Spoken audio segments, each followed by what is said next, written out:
This video is going to be the last video of this unit, criteria for recognition of faults in field. अब faults को आप कैसे recognise कर सकते हो, मीन्स कुछ ऐसी चीज़ें जिससे आप देख के पता लगा लो दिस इज़ अ फॉल्ट। तो पहला है विजिबल डिस्प्लेसमेंट। अगर दो रॉक ब्लॉक के बीच में दरार आ रही है और वो रॉक ब्लॉक मूव कर रहे हैं, आई मीन उनके बीच में कुछ मूवमेंट, आपके सामने तो मूव करते हुए दिखाई नहीं देंगे, मतलब कुछ मूवमेंट हुआ है, मतलब ऊपर नीचे हो गए हैं या दाएं बाएं हो गए हैं, तो वो आप क्या पता लगा दोगे कि दैट कि उसमें क्या है, वो है फॉल्ट क्रिएट हुआ है, ठीक है ना। अगर मूवमेंट नहीं होता है तो वो जो क्रैक होगा या फ्रैक्चर होगा वो आपका जॉइंट कहलाया जाएगा, ठीक है ना। इसको हम नेक्स्ट आने वाली वीडियो यूनिट में पढ़ेंगे, ठीक है ना। तो विजिबल डिस्प्लेसमेंट समझ में आ गया। अगर आपको कोई डिस्प्लेसमेंट सामने दिख रहा है तो इसका मतलब वो फॉल्ट है।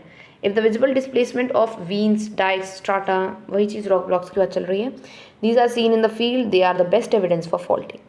देन स्लैकन साइड्स, मतलब कि पॉलिश्ड और जो स्टाइरेटेड सरफेस होते हैं फॉल्ट प्लेन के अलॉन्ग, उनको स्लाइकन साइड्स कहते हैं, ठीक है ना, which are polished and the striated. अगर वो डेवलप हो रहा है, कोई पॉलिश्ड सरफेस डेवलप हो रहा है तो due to the friction then it is known as the faulted block. इसका क्या मतलब हुआ, जैसे कि आपके पास दो रॉक ब्लॉक हैं, एक ये और एक ये वाला रॉक ब्लॉक ना ऊपर ही था, फोर्स लगने की वजह से, फॉल्ट क्रिएट होने की वजह से नीचे आ गया, तो ये जो एरिया होगा ना वो आपका पॉलिश्ड या फिर स्टाइरेटेड एरिया कहलाया जाएगा, तो आपको पॉलिश्ड एरिया दिखाई देगा। तो अगर ऐसा एरिया क्रिएट होता है किसी रॉक सरफेस पे तो मतलब वो स्लैकन साइड से, मीन्स वहाँ पर फॉल्ट क्रिएट हुआ है।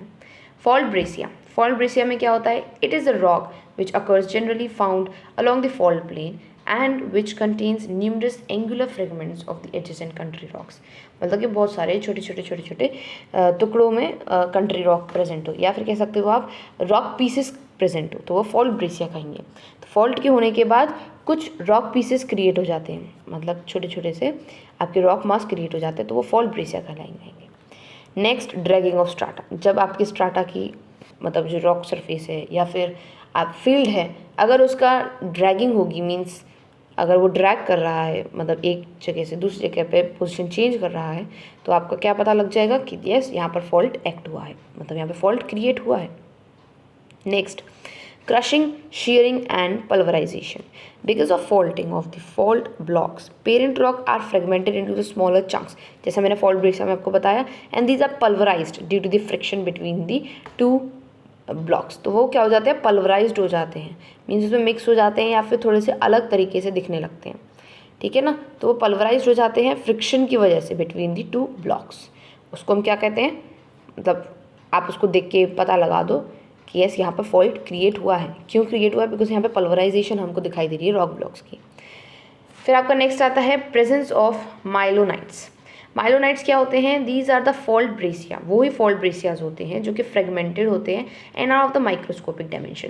तो नॉर्मल साइज़ के जो फॉल्ट ब्रेसिया होंगे आप उनको फॉल्ट ब्रेसिया कहोगे, और जो बहुत ज़्यादा माइक्रोस्कोपिक डायमेंशन के होंगे उसको आप क्या कहोगे, मायोलाइट्स कहोगे। तो मायोलाइट्स प्रोड्यूस होंगे तो आप समझ जाना कि फॉल्ट क्रिएट हुआ है यहाँ पर।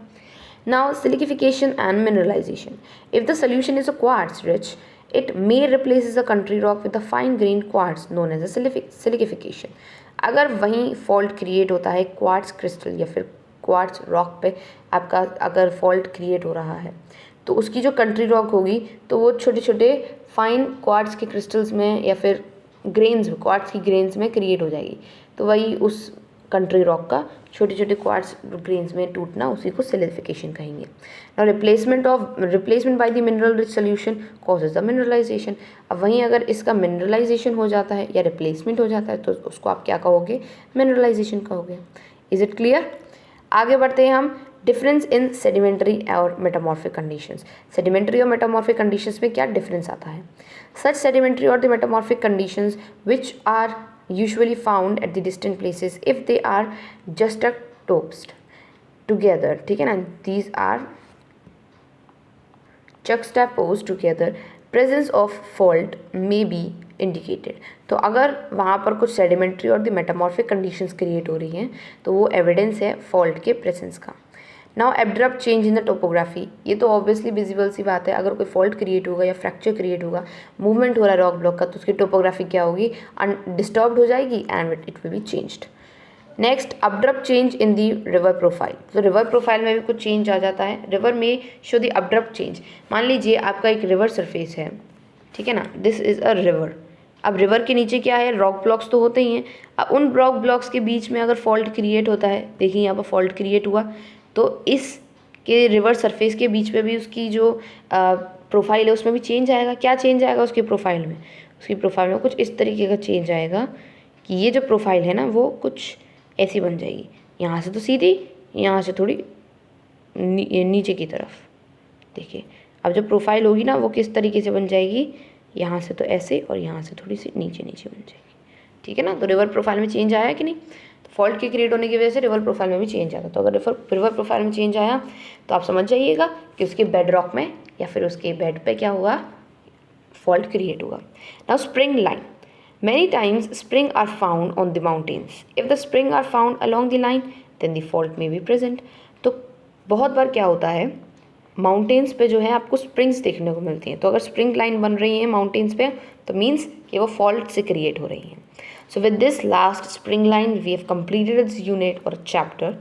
सो इसमें आपने फॉल्ट के बारे में पढ़ा, इससे पिछले वाली यूनिट में हमने फोल्ड्स के बारे में पढ़ा था, और अब आने वाली वीडियो में आप जॉइंट्स के बारे में पढ़ेंगे। ये 3 आपके ही नॉर्मल जियोलॉजिकल स्ट्रक्चर्स होते हैं, इसको अच्छी तरीके से पढ़ लीजिएगा, इनमें से काफ़ी सारे क्वेश्चंस आते हैं। तो हम इस वीडियो को यहीं पे एंड करते हैं। Thank you for watching this video.